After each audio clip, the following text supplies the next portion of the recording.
All right, 1 second here.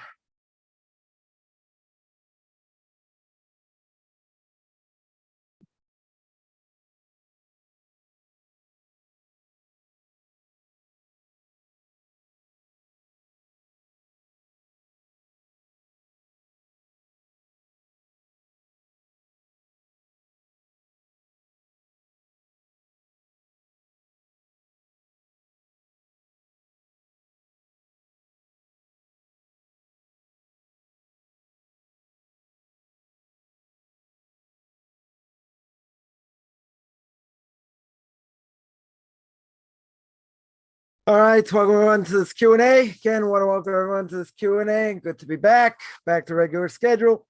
Yeah, so question came in, wasn't really a question, more like a statement. Actually, a few things I want to deal with. I'm not sure I'll get to both of them. But first thing is this concept of our version of what it means to go to hell. That was really the question.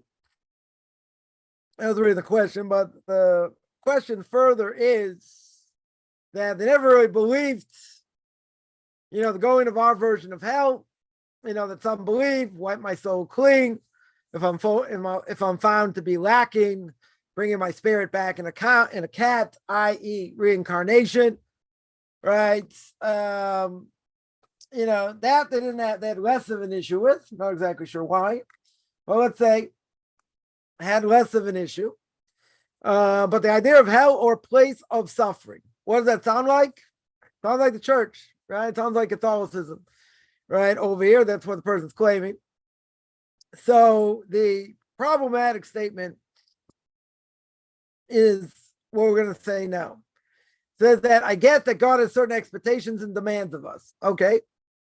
The Torah says what you're allowed to do, what you're not allowed to do. But someone living a good and kind life who helps others, means well, but doesn't study Torah all day, right? Even if they don't study Torah all day, let's say they study part of the day, or whatever the case is, and eats non-kosher, right? They eat non-kosher doesn't sound like a person going to a bad place. Just my opinion, call it what you want. So I do want to address it because I think it's important to address over here. First of all, what is the idea, the Jewish concept of what hell is?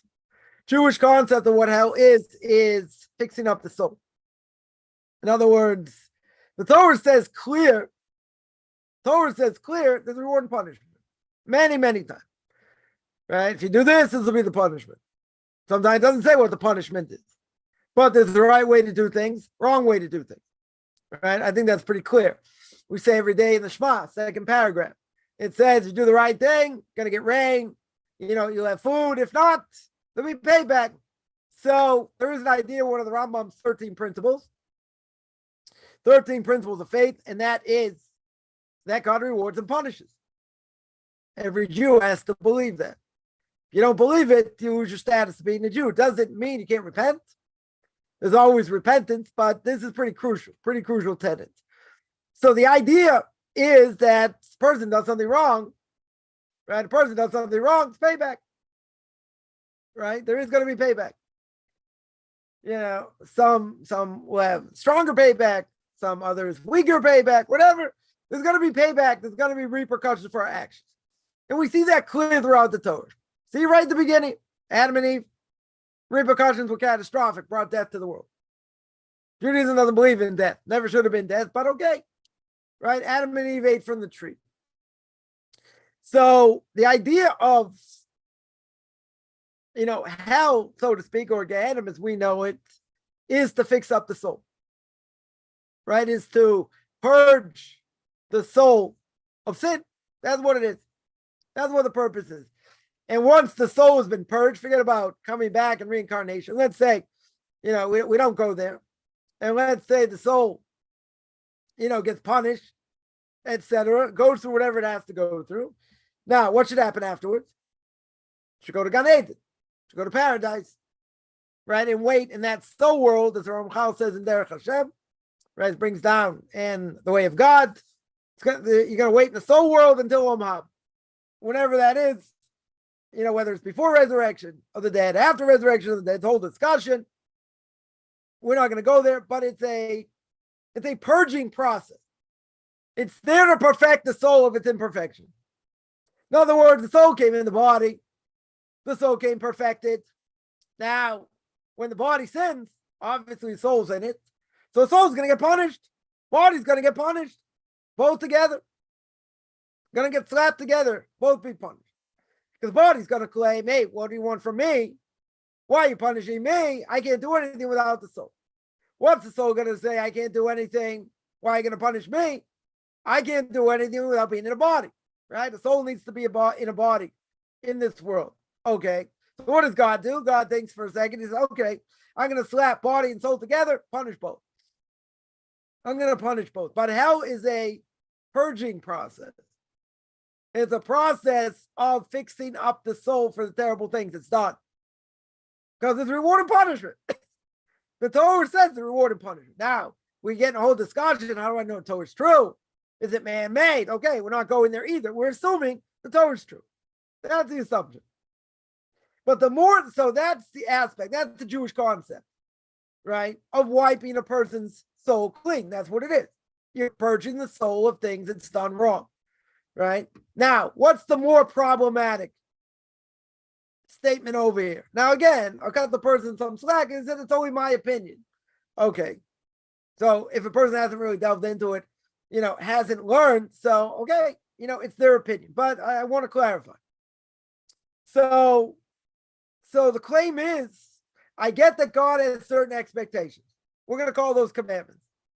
God has commandments, what you're allowed to do, what you're not allowed to do. And God has demands, right? Wherever the person's holding, if he's holding at a higher level, lower level, doesn't matter. Person has demands, what they're obligated to do at their level, where they're holding. Who do we learn it from? An Arab. We learn it from Yishmael.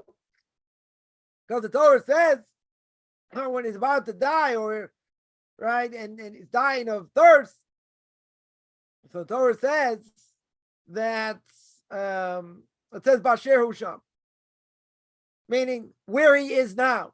Why does it say where he is now? The commentators tell us, angels ask God, kill him, let him die. Why do you want to let him die?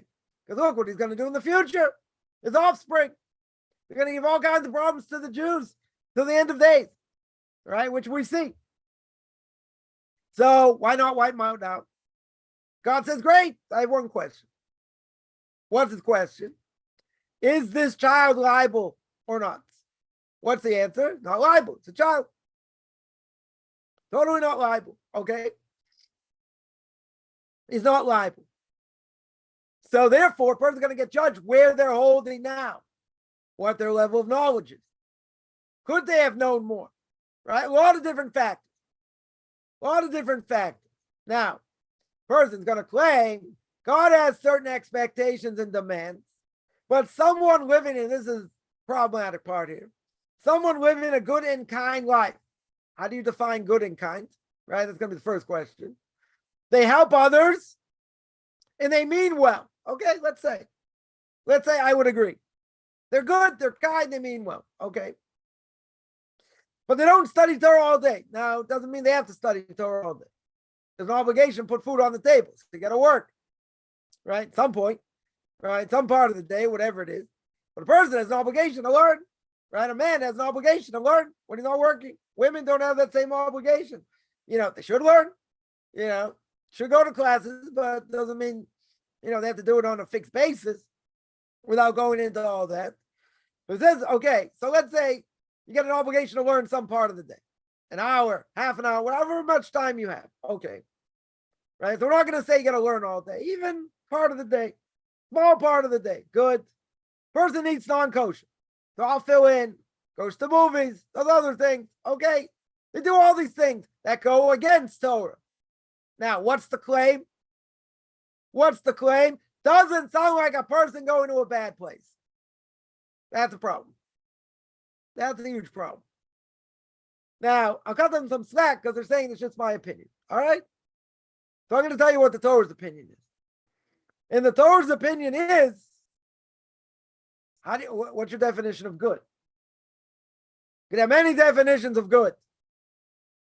But at the end of the day, good or bad, how do we view it? We view it in terms of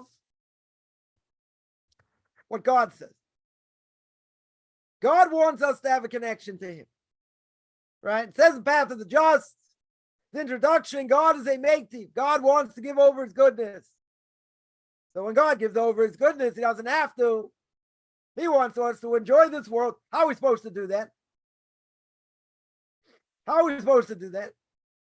We're supposed to do it in a way where whatever God says. Now, a person may ask, okay, on Sukkot, for a Jew shaking his lulav, he's going like this and like that. God says, yeah, that's what I want you to do. That's going to draw you close. You're going to say, but I don't understand it so well. Doesn't matter. We have an obligation to understand it. We have an obligation to work hard. Very good.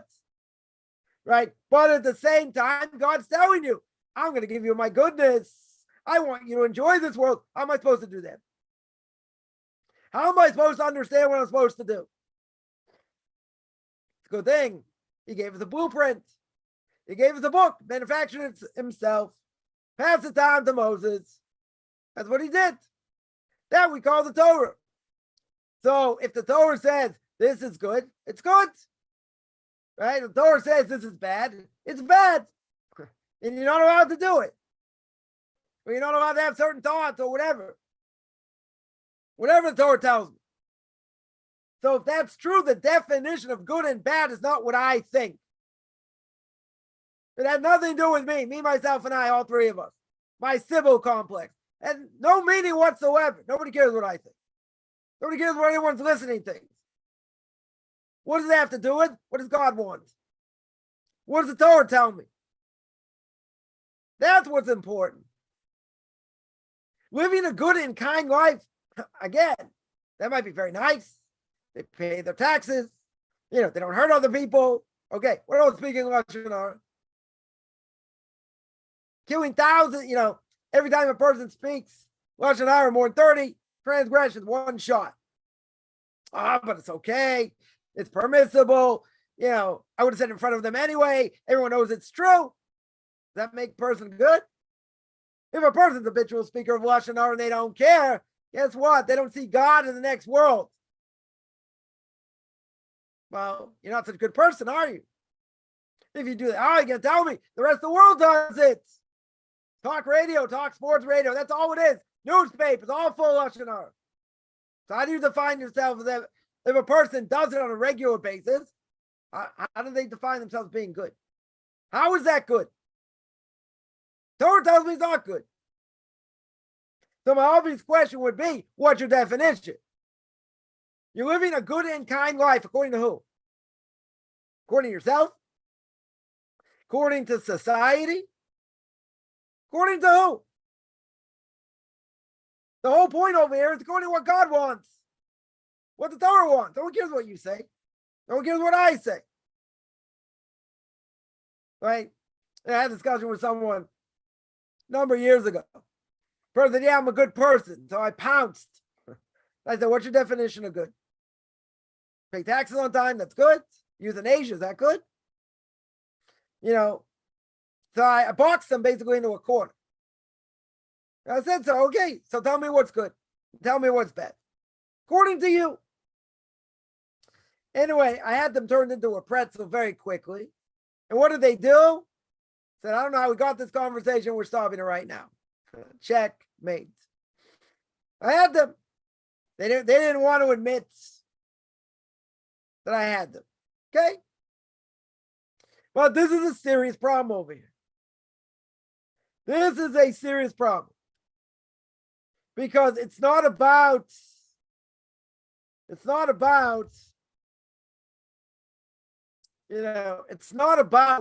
what I do or what I think. The Torah says don't eat kosher. Or let's say better. Set it backwards. The Torah says you have to keep kosher. We may not understand why, doesn't matter. Do I have an obligation to keep kosher if you're a Jew? Yes. an obligation. So a person will say, but I'm a good person. What does it have to do with anything? According to the Torah, what does that have to do with anything? Being good has nothing to do with the fact you're doing the right thing. Maybe in some cases you are doing the right thing. Okay. What are you going to say? Well, they eat non-kosher. Well, that's a problem. That's a serious problem. They don't learn Torah on a regular basis. Let's say that's a problem. They probably speak Lashon Hara. That's a problem. I can go though. They don't keep Shabbos. That's a problem. Death penalty. So what do I care? Or let's say better. What does God care? You're going to say you're a nice person. I'm not arguing that point. They may be a nice person. Maybe they're nicer than most Orthodox Jews. Okay? That has nothing to do with anything. I mean, that's a good thing. I'm not going to say not. But in the bigger scheme of things, if they spit in God's face on a regular basis, how can they call themselves good? That's a problem. It's a huge problem. So then the obvious conclusion person is making is, well, if you're good, then you're doing these terrible things anyway. Doesn't sound like you're going to go such a bad place. Person desecrates Shabbos in public. What's the punishment? If there be a temple in Jerusalem, if there were witnesses and warned the person about the certain act they're going to do, they get the right category. What's the punishment? Death. What's that other punishment the Torah says? Same verse, spiritually cut off. Oh, person's not going to get in a bad place? You're not going to get up. Resurrection, you don't even get a portion of the world to come unless you repent. So how can a person say, I'm not going to go to a bad place? What do you mean? You don't want to go to a bad place. I get it. You think it's all, a Christian thing. Okay. So let me say like this. So go learn what the Jewish concept is. That's what we're talking about. The Jewish concept is it's a cleansing process. It's a cleansing process of the soul for things you did wrong. Now, you have to admit there's a right way to do things. There's a wrong way to do things. If you believe what the Torah says, even if you think it's man-made, that doesn't matter. Even if you think it's man-made, man said you're going to get punished. They don't take that out. They may take out some other mitzvahs, things they don't understand, shotness, wearing a suit that has wool and linen together, or a sweater or whatever. They'll take that out because it doesn't make sense. We don't understand it anyway, throw it out. Right? Red heifer, we don't do it anyway today, throw it out. Right? Other mitzvahs, throw out. Because it doesn't fit my world outlook. Right? So even if you're going to do that and say it's man-made, aren't you going to say the same thing as reward and punishment? Is the right way is the wrong way? Well, man made it up. Oh, right? So now if it's man-made, right? If it's man-made, I got a problem. Yeah. So if they can make the laws, we can undo the laws. Who says they're absolute? Says the Rambam, they're getting the 13 principles of faith. God's absolute. God does not change. Right? Man changes. Morality changes. Morality is relative. Good. So if it's man-made, can't punish. Not going to be obligated. Why would I be obligated? It's man-made. Do what I want. Man will rip it up. Maybe they'll change it like the Reform movement does, conservative movement does. Right? Why in the world, again, what's the world outlook over here? The world outlook is, this sounds like a lot of fanaticism, sounds like Catholicism. Where do you think they got it from? Where do you think these non-Jews got it from? They got it from us. Right? But they just distorted it in a major way. So if a person has a merit to get to Gehenna, their soul going to get fixed up, hopefully. It's a merit to get there. If you don't get there, guess what? You don't get up. You don't get upstairs. You just die like a dog. No offense to any dog lovers. Dogs have the soul of an animal. That's it. What we call the nefesh behemoth. We all have the nefesh behemoth, Jews and non-Jews. We have other aspects of the soul. But when a dog dies, what happens? It dies. Nothing. Poof. Kaufman's language. Nothing happens. Even if a person was reincarnated as a dog, the dog dies, the soul goes up and gets judged. So the dog dies. If a person, God forbids, does not merit a portion of the world to come, guess what? They don't get judged. They just die. Nothing happens. Nothing happens. So somebody once told me, when I die, I'm going 6 feet under. I said, oh, for your sake, you're right. Because if I'm right, you're in trouble. Right? But if a person is not going to get judged, i.e., they're going to use up their portion of the world to come, guess what? They die like a dog. They go poof. That's it. That's pretty bad. Right? So they have there's a misconception. There's a misconception of what hell is. Right? It's a cleansing process. That's what it is. But why is it a cleansing process? Because the soul did things wrong. Only a handful of people been in this world and didn't sin and only had to die because of sin of Adam and Eve. But the reality is everyone else sins, some more, some less. So there's going to be payback, whether in this world, next world, or both. So it's not about being good or not being good. What it's about is, what does God say? What does the Torah say?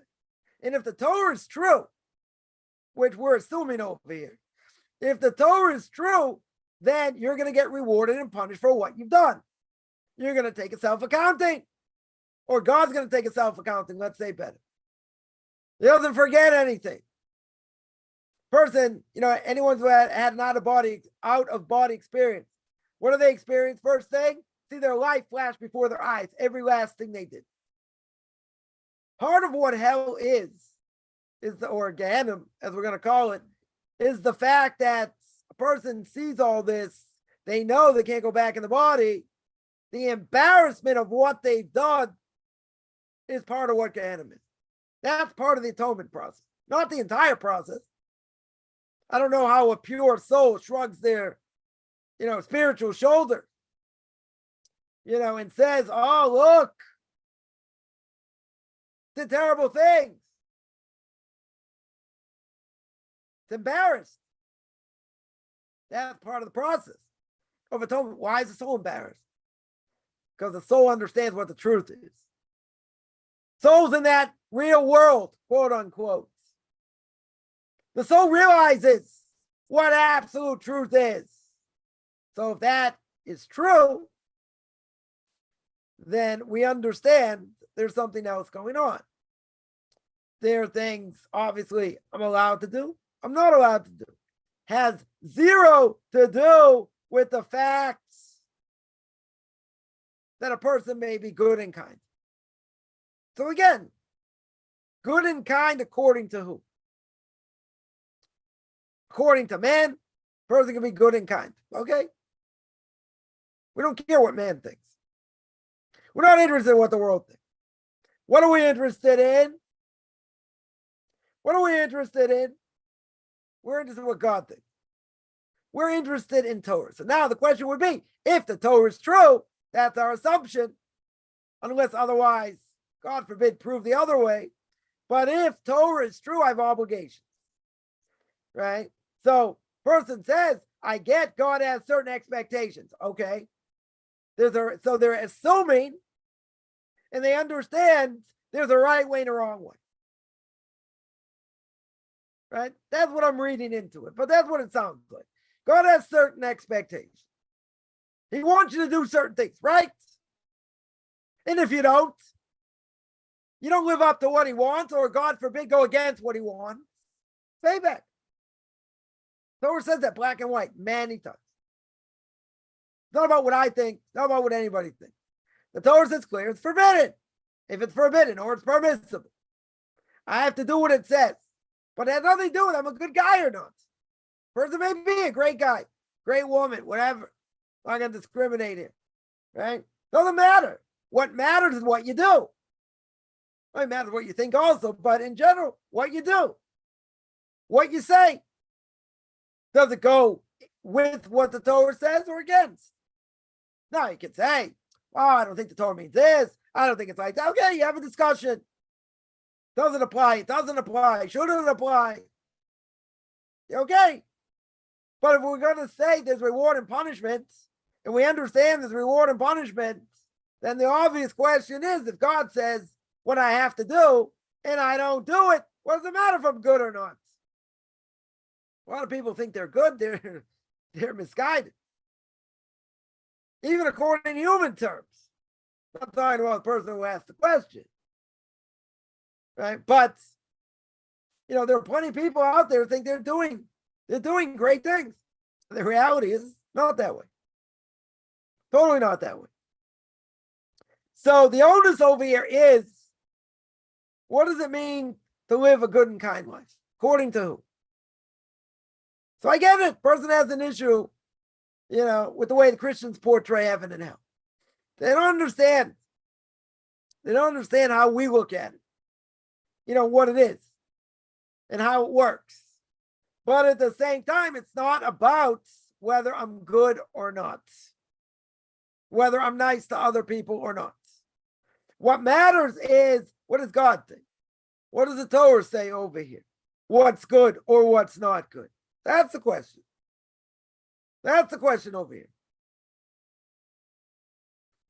A person can do nice things, okay? If it's a good thing, and the Torah says it's a good thing, very good. If not, they can be the nicest people, still be doing the wrong thing. Or they're misguided, or I don't know, let's say someone grew up religious, got burnt by the system. Well, they say I'm a good person. I help others, I give charity, whatever it is, very good. But a person can't think, well, if I go against certain principles, God's going to look the other way because I'm nice. I don't know. Person eats an 11 product on Passover. What's the punishment? Spiritually cut off. But you're a nice guy. Person, a nice woman. What do I care? What does the Torah tell me? So then you have to get into discussion in this case. According to this, is the Torah true? Did God give it? And if he didn't give it, let's say, God forbid, it's man-made. Okay. If it's man-made, does these apply? Does the reward and punishment apply or not? Good question. How far does it go? You get a lot of philosophical discussions here. That's not really the point. The point is, the statement over here is, I want to feel good about what I do. I want to be, I want to be a good Jew also. Okay. I don't have an issue with that. What if, and a lot of people feel good about their Judaism. When I was in the States, very few of them going in the right direction, if any, at least the ones I saw. Not saying they don't do any mitzvahs. But it's all about live to eat to live. Very nice people. Oh, so what? They don't dress appropriately. They curse. They speak Lashon Hara. They don't keep Shabbos. It's not my judgment. People can say, oh, that's your opinion. This is what the Torah says. Things you're allowed to do, you're not allowed to do. You got a problem with God. Fine. He says it's fanatical, it's this, it's that. Okay, whatever it is.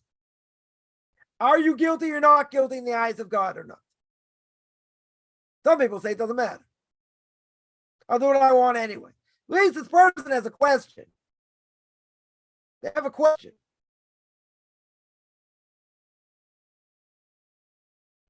Plenty of others, they don't care. They're just going to do what they want.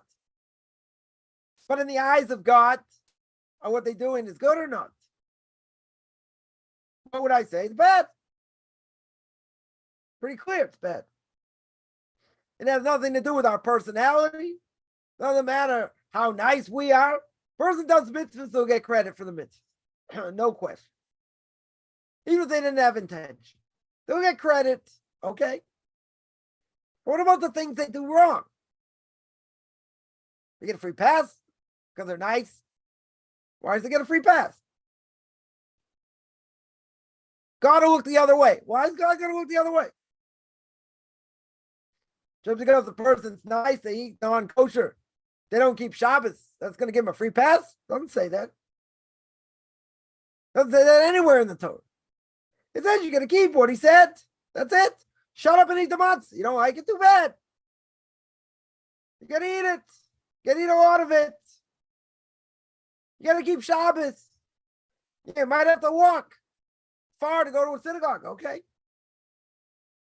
There are things you have to do. And if you don't do them, but you're a nice guy. Forget about being a nice guy. Nice guys finish last, right? Doesn't matter. Nobody cares if a person's nice or not. Nobody cares. The reason is because we're looking at it from God's perspective. And if God says it's not a good thing, it's not a good thing. You're going to bribe him? You're going to say, but, look at my heart. Look what my heart wants. Yeah, it might not be good at all. So the answer over here is they can't imagine, if they're nice to go to a bad place. Why not? If the Torah says you're going to get punished if you don't keep what it says, what does that do being nice? That's the answer. I mean, I just said it and went on and on and on. Right? But that's the answer. The answer is the repercussions. Being nice, nothing to do with anything. Now, I will cut this person some slack because it's just my opinion. Okay? It's just their opinion based on, right? It's one thing, I was confronted in a certain situation when I was in the States and someone asked me something, or I shouldn't say asked, really told me something, and they were very, very emphatic, said it over very strongly, a number of times, different ways, but similar things.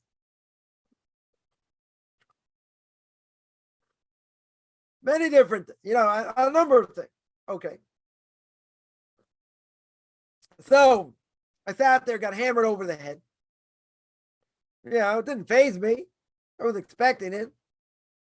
So I said, so basically you're saying this based on,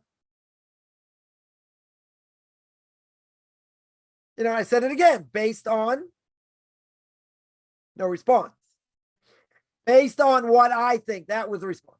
That's what I think. Now, if you were debating, what would you say? Okay, very good. That's your opinion. Now, what are you basing your opinion on? What's that based on? It's based on what I think. Okay. I'll take it for what it is. It's based on what you think. Do you have any source to back it up? No. No source. No source at all. So now you're saying something. Again, just analyze it here. You're saying something based on your elbow. You're talking out of your elbow, pretty much. Keep this clean. You're talking out of your elbow. You don't have any source. You just are saying what you say because that's what I think. Now, I could have said, who cares what you think? Right? I want to be respectful, though. Can't say that. Right? But what they're saying is, this is my belief. Okay? Person's saying a similar thing. This is what I think based on where are the facts. You have a medrash to support it. You have a Gemara to support it. Jewish law to support it. You have verses in Tanakh, the Torah, the writings, and the prophets to support it. Show me support. Show me in the conservative movement support where you can pick and choose and do what you want. You can throw out mitzvahs because they don't make sense. 80% of the Torah doesn't make sense. So, I could have been jumping up and down over here. Would have had a field day, couldn't do that. Had to be respectful even for me. Right? So I asked them, I said, you have a source? Right? And someone else trying to be like a mediator. I wasn't getting offended. I know where it came from. It didn't come from a place where just argue and argue. This person was more alive, 95, more than anyone else I met there. Different circles. So good. She had spunk. She's alive, asking questions. Very good. So I asked, what's your source? Show me a source. She didn't have a source. Right? It's based on what she feels in her heart. Okay? But that doesn't say anything. I'll take it one step further. I see a bunch of questions there. I'll deal with it in a second. Same person said, or came to intermarriage. Intermarriage, hot topic. Yeah, I met some of the rabbis in Miami, in the Basin. They were saying, one of the problems they have, is that all these Israelis intermarry. Serious problem. And, so you have over there intermarriage, a serious thing. The person says, I have a grandson that intermarried. And I wasn't happy, but she's a beautiful girl. Okay. Right? Nothing to answer, right? I said, okay. And I would never do anything to break up my family. So that comes along saying, probably one of the most severe transgressions anyone can do. And let's say better, any Jew can do. For a non-Jew, it's not a problem for them. For a Jew, it's a problem. Major problem.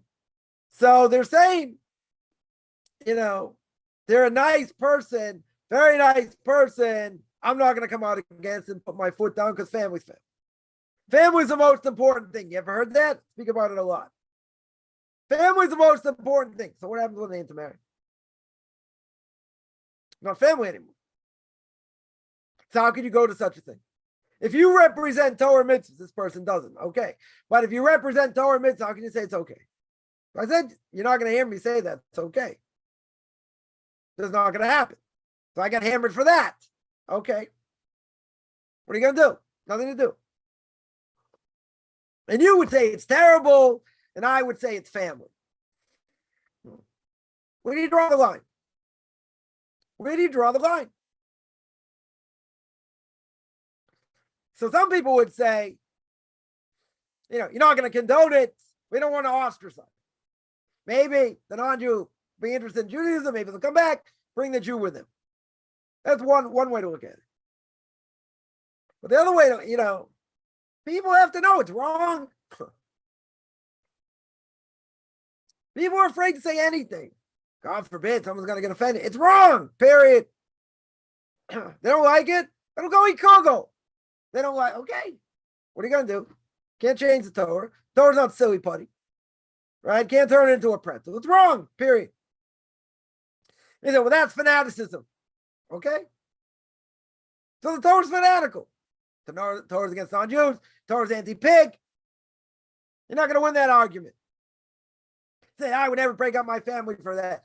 She's a very nice woman. Okay, so what? That nothing to do with being nice or not being nice. I'm not saying the person's not nice. The person's going to be very nice. Okay? And what does it matter that, the only problem is she's not Jewish? Well, that's a big problem. Not a small problem. It's like, oh, by the way, she's not, she's not Jewish. So deal with it. This is the real world. So how can you condone it? They don't even say there's anything wrong with it, per se.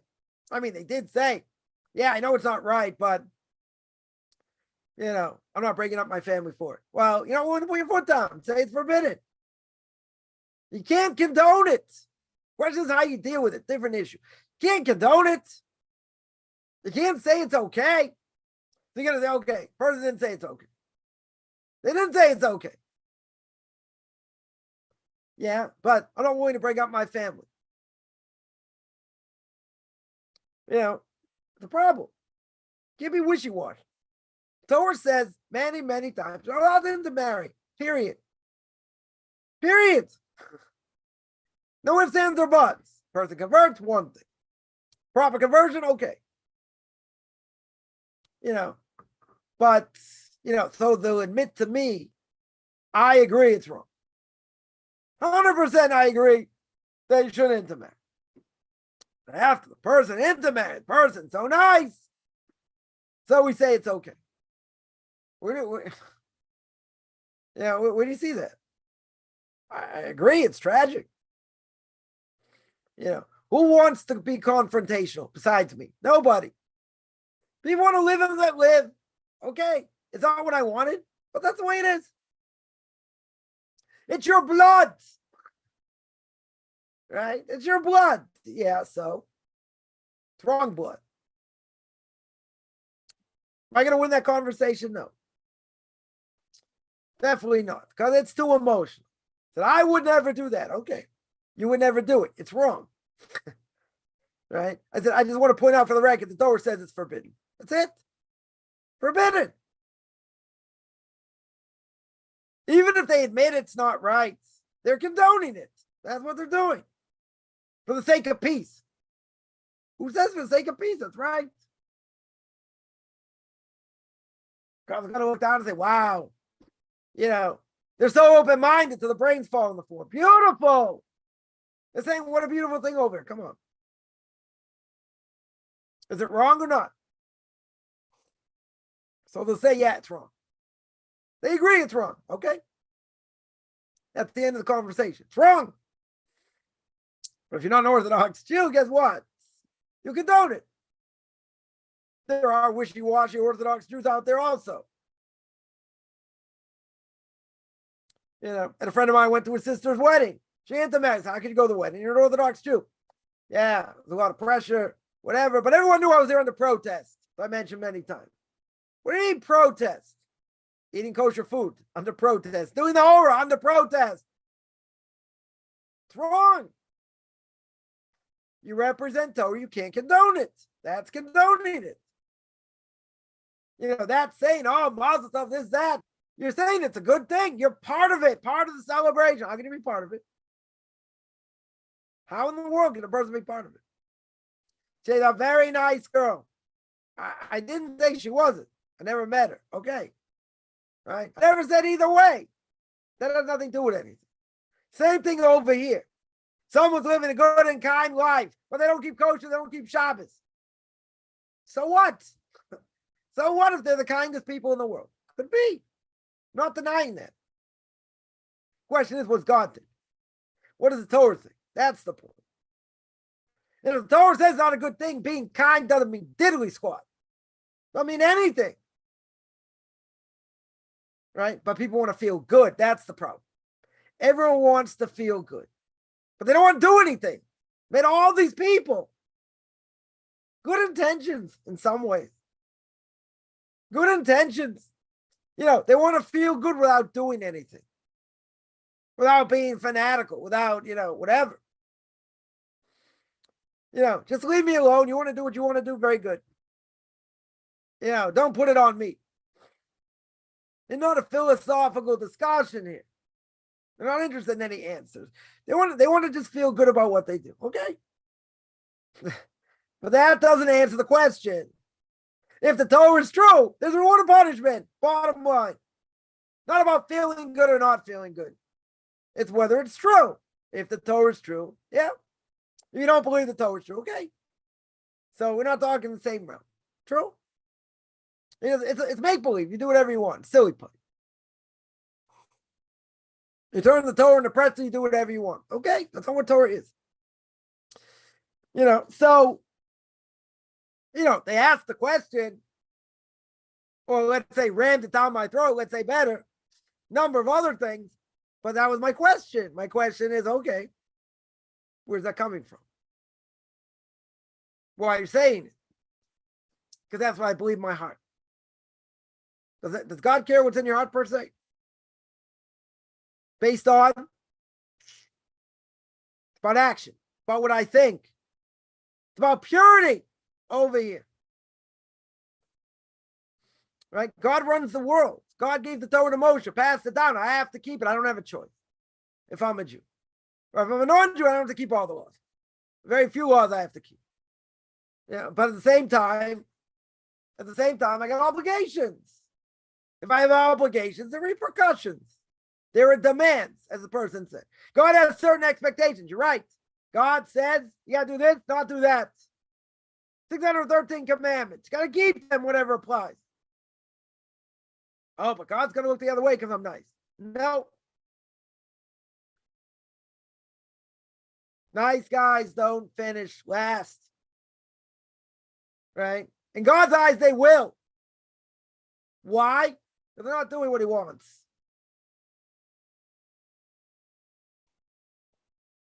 They're totally not doing what he wants. Being nice doesn't matter.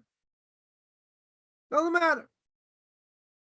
If they're doing mitzvahs, they get credits. If they're not doing mitzvahs and transgressing, they're going to pay a price.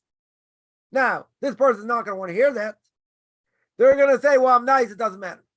Is the Torah true or is it not true? If it's true, there are repercussions. Bottom line. Yeah, a bunch of questions here. Let's see. Is it sin for Noahites to throw bread to the ground of the bird so they can eat it? No. That's okay. Wasting bread, wasting foods, certainly for a Jew, would be a Torah prohibition.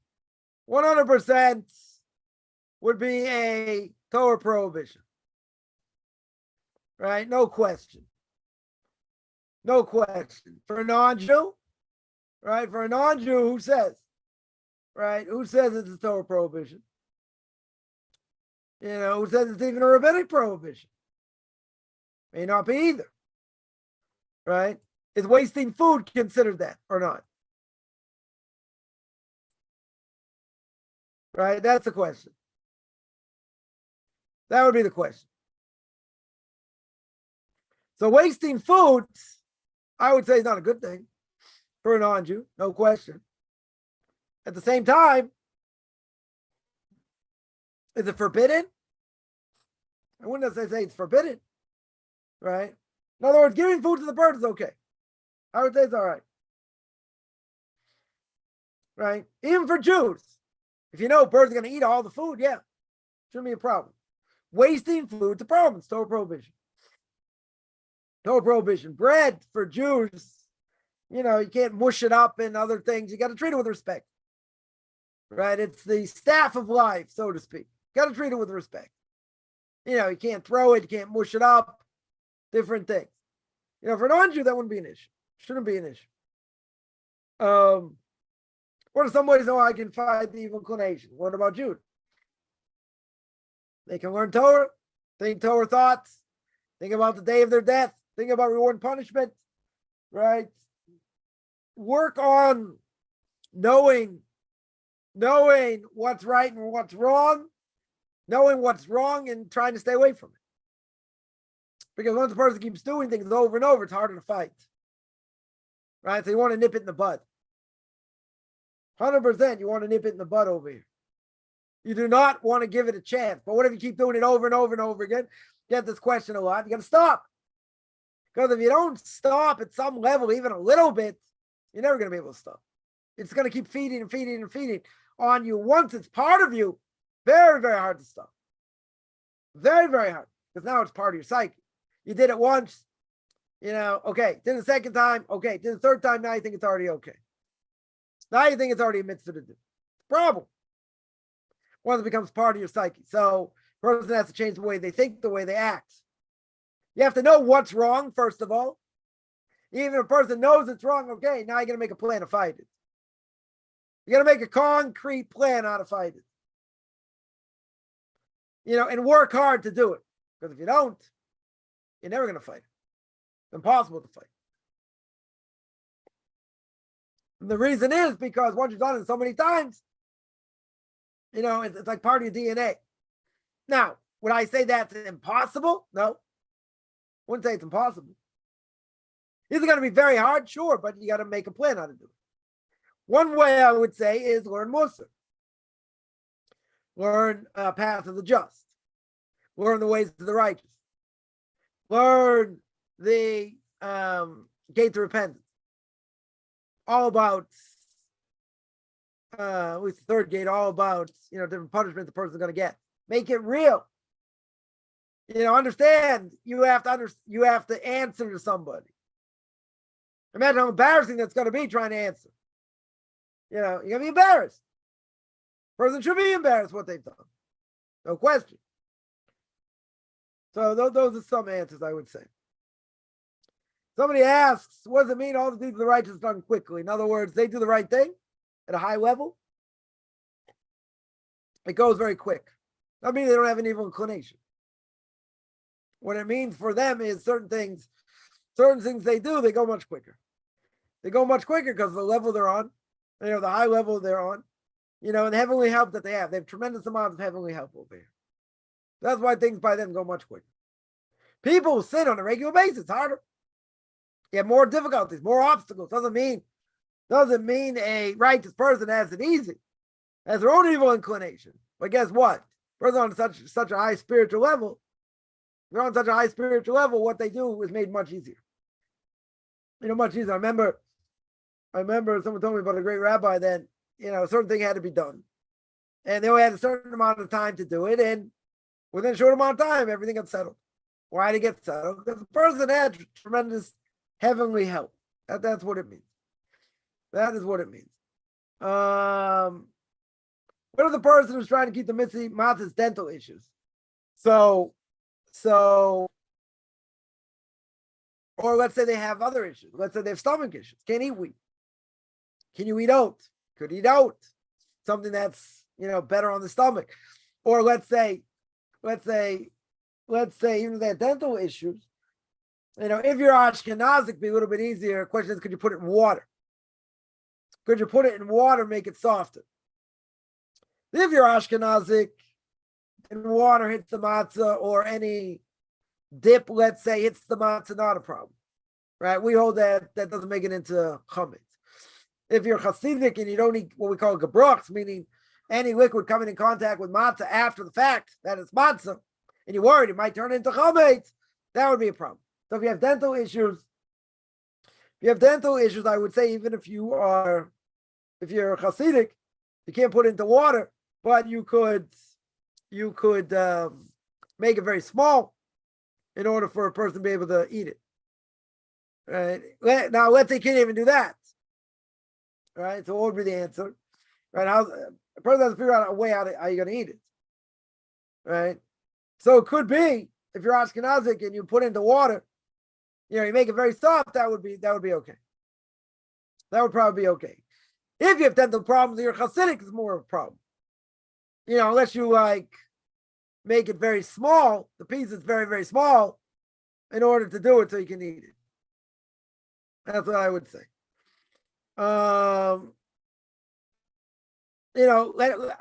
Let's say someone has gluten issues. Can't eat wheat. So you have to eat different type of matzah, spelt, oats. I mean, it costs a lot more, but whatever. You'd have to eat, different type of matzah your stomach can handle. Doesn't mean you're exempt over here. You just got to find a way to do it, right? We're not looking for exemptions, especially if it's a Torah obligation, right? So at least the first 2 nights on Passover. So you got to find a way to be able to do it. So if you found a way how to do it, very good, right? But if there's no other way, let's say you can't water it, you can't, I don't know, get it very small and still can't eat it, could be you'd be exempt. But you can't eat it, right? There's no possible way to do it, you would be exempt, right? But, I think in many cases that wouldn't be the case, right? In many cases, you'd be obligated. You want to do whatever you can in order to make sure that you're obligated, right? You got to try and get around the problem. If there's no possible way, let's say, there's no possible way to get around the problem, yeah, so then you'd be exempt. Someone asks, what if a sin constantly crosses your mind, but you don't do it, right? It drives you crazy, it's still a sin. Yeah, even a person constantly thinks about it, but they work hard to push it out of their mind, then that's okay. Right? You have to work on the sin not coming to your mind, but even if it comes to your mind, but you don't act on it, and you work very hard to get it out of your mind, very good. If a person, let's say, a certain thing they keep thinking about, but even if they don't act on it, that's bad. If a person, the sin entered their mind, and they're working hard to get rid of it, and they push it out, okay, they're not considered like the sin over here. But if they're thinking about it, this and that, that's a problem. That is definitely a problem. Even if you don't do it, thinking about it a lot is a problem. So a person has to work very hard on changing the way they think. Not an easy thing. Definitely not an easy thing. Right? At the same time, That's what we have to do to change our whole lives. What we eat, if you're a Jew or a JIT, and how I do things, how I think, a lot of things going to change, have to change.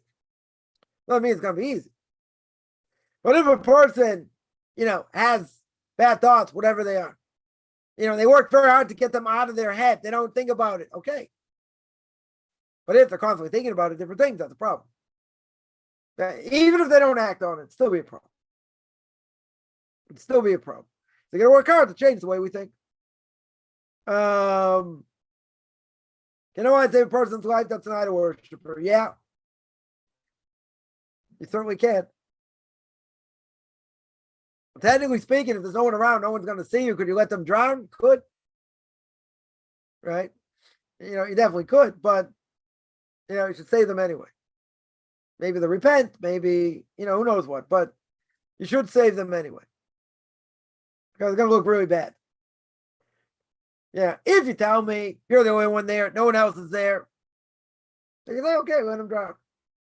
In theory. You can tell me it's great in God's image, true. How can you let the person drown? Right? If someone's an idol worshiper, the Gemara says, if he's let's say he's in a pit. Let's say he's in a pit, and person walking by, he sees that there's a ladder there, he can pull the ladder out. So he stays in the pit. Now someone will say, come on, does that apply today? So maybe it doesn't apply to it. Maybe, you'd have to save them anyway. For a number of different reasons. Most likely. So if that's true, right? So if that's true, yeah, in this case, same thing. You'd have to save their life. According to the strict letter of the law, you don't. You really don't. But, today that wouldn't necessarily apply for a number of reasons. A video game's okay for a Noahide. I would say it's a moral imperative, it's bad. Just a waste of time. But do they have an obligation, to learn Torah like a Jew? No. Things like that, like other things, are addicting. It's total waste of time. Can they do it? Yeah. Not a problem. Right? Even if it's, games like you're killing people, other things, you can do it. As long as there are no immoral things necessarily going on. Right? It should be okay. So that, I would say maybe it's a moral imperative, maybe a good thing not to do. For a number of reasons. But, it's really permitted. So the Noahide does the same Yetzer Hara and Yetzer Tov as a Jew.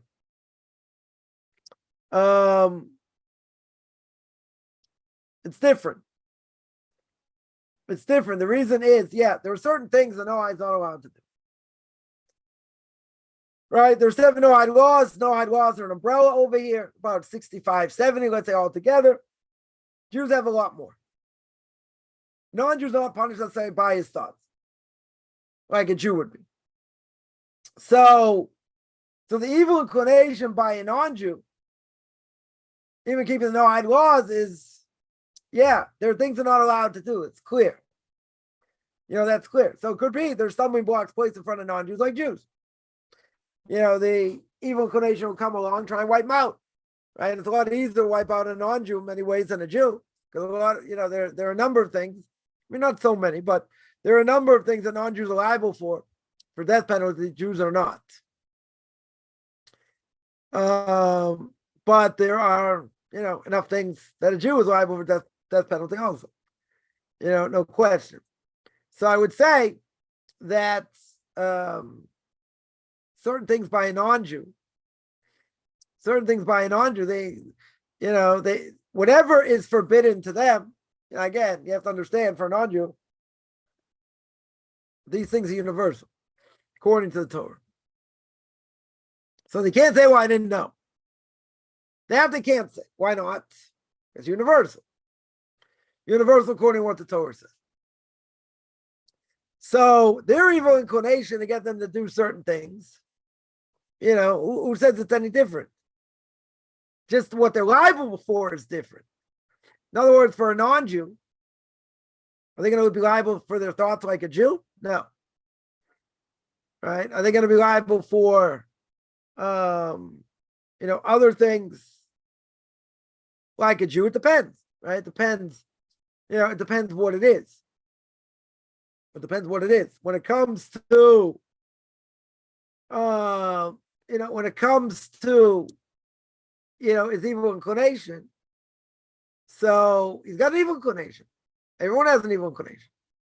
There's no question. So at the same time, person has to realize that they have to work hard to stop it. To do good things, it's easier. I think it's much easier being a no-hide than a Jew because they don't have as many things to do. They don't have the same obligations, many less obligations. So therefore, to do the right thing for a non-Jew, I think this is a misnomer of a statement, but I think it's easier. I think it's easier because they have less mitzvahs. Why do I say it's a misnomer? Because doing the right thing for a non-Jew, most non-Jews don't realize all the details go into it. But they have to learn the no-hide laws really in depth. Because if you don't learn it in depth, you don't know what the laws are. They're just 7 laws. Idolatry, there are a lot of details. Monetary laws, a lot of details. Might not get death penalty, but there are a lot of details. Further, I keep those 7 laws. You got to know what they are. They're more than 7. And even within the 7, there are many subset categories of what it is, of what they have to keep. I'd let an anti-Semite die in a pit. Yeah. You don't have to save them. Doesn't matter why they're an anti-Semite. You don't have to save them. If you knew a Nazi and he needed your help, you let him die. If you know he's guilty and everything else, you let him die. You don't have to save him. You definitely don't have to save him. Right? But I would say that, if there are people around and you could help and you don't, and other people are helping, it's going to look bad. You can say, but he's an anti-Semite, does this, that, and the other thing. True. Very true. At the same time, it's going to be more problematic because it's the way you're viewed. Right? So there's certain things you can do because maybe they'll hate Jews more if you don't. That's why if a non-Jew's drowning on Shabbos, you're going to save him. Because if not, they'll hate Jews more. Say, oh, look, you Orthodox Jews, this, that. Right? That's one of the things, people claim, Messianics claim, and they'll say, oh, look at all things in the Talmud that says against non-Jews. I've spoken about many times. One of them is about saving non-Jew on Shabbos. Right? What's the problem? That entire piece of Gemara is talking about how you're allowed to save a Jew on Shabbos. If you're not going to keep Shabbos afterwards or whatever. That's the only way you're allowed to save him if he potentially keeps Shabbos, keeps mitzvahs. If he doesn't keep mitzvahs, why am I going to save him? Because the whole point is he's going to keep mitzvahs later. Very good. If you're not going to keep mitzvahs later, why save him? So the whole Gemara goes back and forth. Are you allowed to save a Jew or not? And different sides to the question. Now, based on that, the very end of the Gemara, what does it say? The Gemara says, okay, we're going to throw this other question. How are you allowed to save a non-Jew? Would you be allowed to save you don't save a non-Jew on Shabbos. Right? Because a non-Jew is not keeping mitzvahs like a Jew. So who says I have to save him? Who says it's in the same category?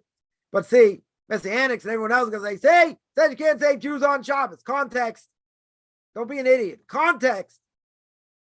The whole point, you have lines and lines of the Talmud telling you, how are you allowed to save a Jew? Not I'm allowed not to save a non-Jew. That gets thrown in as a bonus, right? That's the bonus question. Oh, you're not allowed to save a non-Jew on Shabbos. Very good. That's not the question of the Gemara. The majority of the Gemara is, how am I allowed to save a Jew? Oh, but look, it says you can't save non-Jews. Again, don't be stupid. That's not what it says. I mean, it does say that, but the context is, am I allowed to save a Jew? That's the context. That's the whole context. Oh, you throw in one line, can't save non-Jews on Shabbos. See, can't save non-Jews on Shabbos. Look at the context. Look at the context. Yeah. Another question here. Someone asks, if your dog dies and you miss it, are you considered a mourner? No. Dog does not have a soul. Dog has an animalistic soul. You don't say Kaddish for a dog. I mean, I understand people are very attached to animals. And they're like part of the family. I know somebody for a long time. Their Facebook page was like a shrine to their dog. God forbid, got ripped to shreds by, I don't know, a coyote or a wolf, whatever it was. Terrible. I get it. People are attached to animals. You don't say Kaddish for a dog. Dogs don't have that spiritual soul that you would say the mourner's prayer. I mean, a person in theory could, not going to do anything. Right? Not going to do anything. We don't say Kaddish for a dog. We don't say the mourner's prayer for a dog. I get it. People missed it. I definitely get it. But, no mourner's prayer, no mourning customs, for a dog. So can you say the mourner's prayer? No. Which part of the kosher animal are you not allowed to eat besides sciatic nerve? Shouldn't eat the heart. I'm sure this is going to come up a lot. Shouldn't eat the heart. Why? Because the heart is brought down that if you eat it, it is kasher l'shichacha, makes you forget Torah. You say, but if it's a woman, she doesn't have to learn Torah. It doesn't matter. Shouldn't eat it. Shouldn't eat the heart. Basically, you can eat other parts of it if you want. The liver obviously has to be, grilled so you get all the blood out. The other parts, could you eat the kidneys and intestines? Theory. Right? Nothing wrong with it. Doesn't make it forbidden. Right? The only part of an animal you can't eat, right? If it's a cow or goat or whatever, you can't eat the sciatic nerve. So they cut off. So when they kill that animal, that part of the animal is cut off and it's given to non-Jews. Right? Sold to non-Jews for pennies on the pound. Right? Or whatever. It's sold for very little because you can't eat it.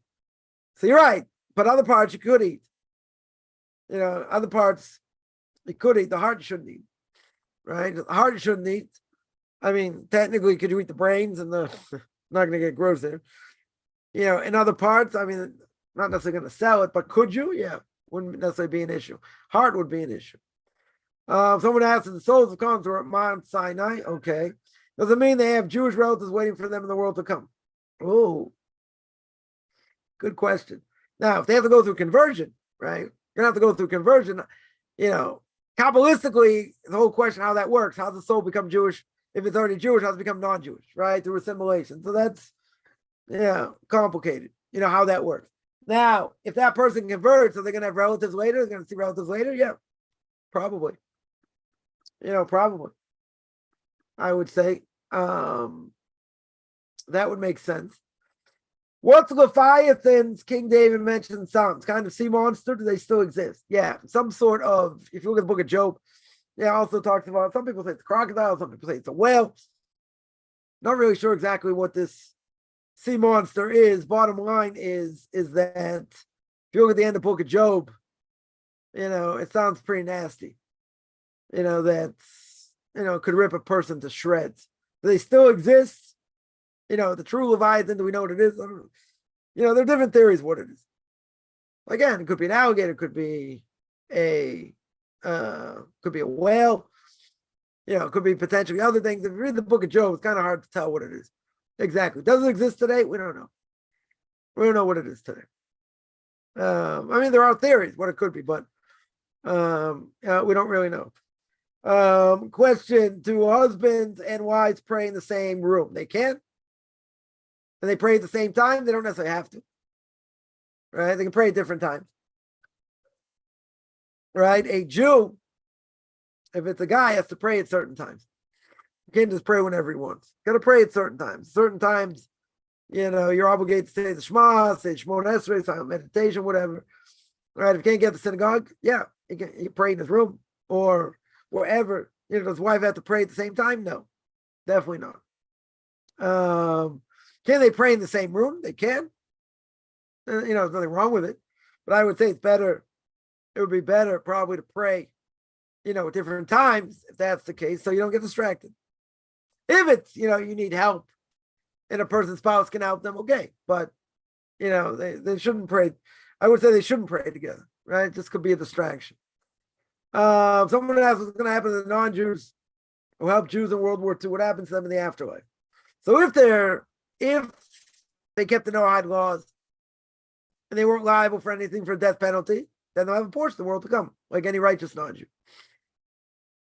If they're liable for the death penalty for something, let's say they were Christians, they saved Jews, let's say.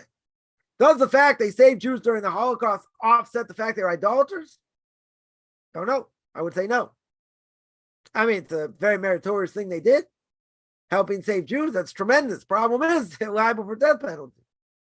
So, we always say one thing does not offset something else. There was a story of Cheskel Abramsky, a blessed memory, was the head of the Beis Din in London many years ago. And there was a pilot that had a connection to him. And this pilot said, Rabbi Abramsky asked him, how are things going? He was doing bombing missions, against the Nazis. Yimach Shemam Zichron, may the name be blotted out, may they rot wherever they are. So what happened? He said, yeah. He said, the only thing is, I'm doing all these dairy missions.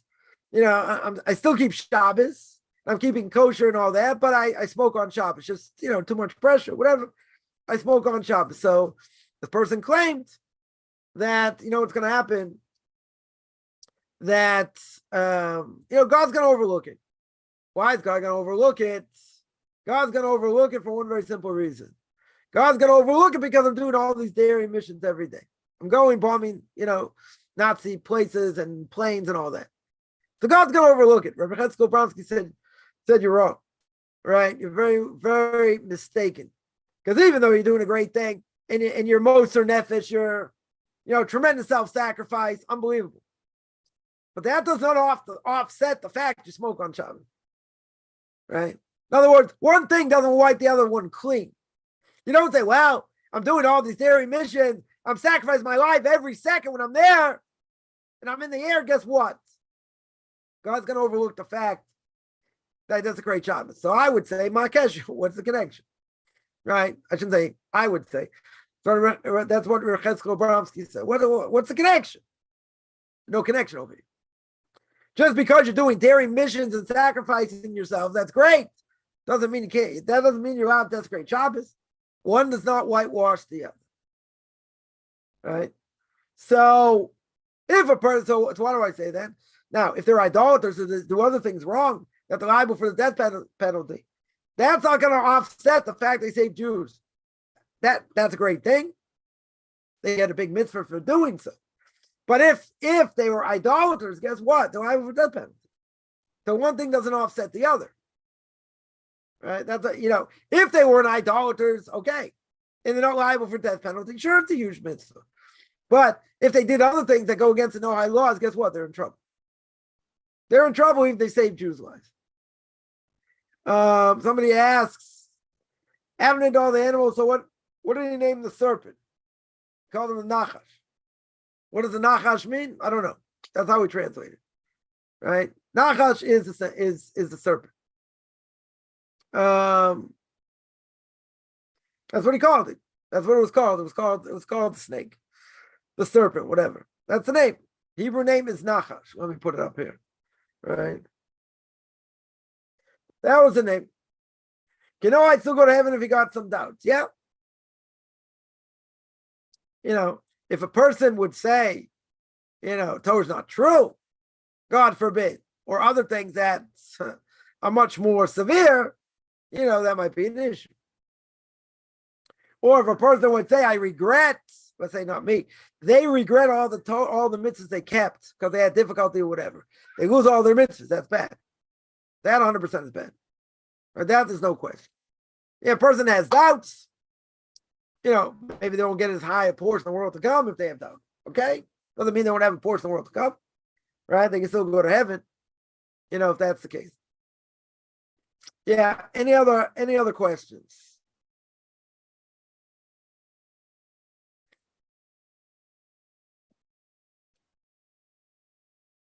What is Lebanon mentioned many times? Oh, why? I don't know. Good question. What's it compared to?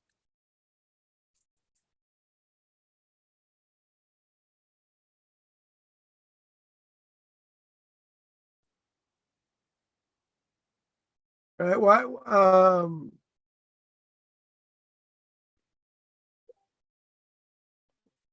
I don't know, it's a good question.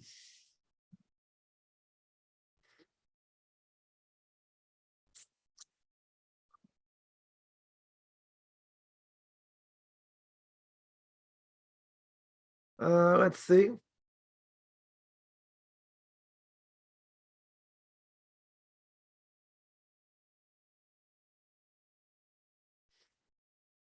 Some may say that it has to do with the fact that it's within promised land, maybe.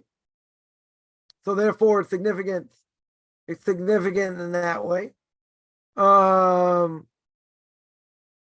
say it's just maybe for its natural beauty, and the power of the trees, strength of the trees, right? Because they were flourishing and they were abundant, i.e., blossoming as a result of God's blessing, could be. That would seem more logical answer. That's what I would say. Yeah. Any other? Again, it's a reference probably to beautiful beauty of the trees and God's spiritual influence on it in physical terms. Yeah. Any other questions?